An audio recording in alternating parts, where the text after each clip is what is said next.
عالم دین اور ایک شرابی کے درمیان بحث مباحثہ۔ شرابی: جناب مجھے بتائیں کہ اگر میں کھجوریں کھاؤں تو آپ کو کوئی اعتراض ہے؟ عالم دین نے فرمایا، بالکل کوئی اعتراض نہیں۔ شرابی: اگر اس کے ساتھ کچھ جڑی بوٹیاں کھا لوں؟ عالم دین: کوئی رکاوٹ نہیں۔ شرابی: جب یہ ساری چیزیں جائز اور حلال ہیں تو پھر آپ شراب کو کیوں حرام کہتے ہیں؟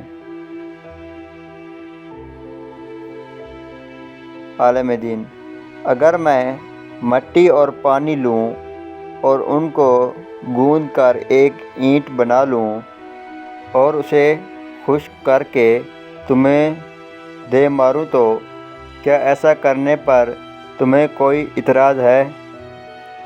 شرابی: جناب اس سے تو آپ مجھے قتل کر دیں گے۔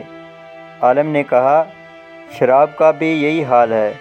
اللہ پاک نے ہم کو جس بات سے بھی روکا ہے اس میں کوئی نہ کوئی مصلحت ہے۔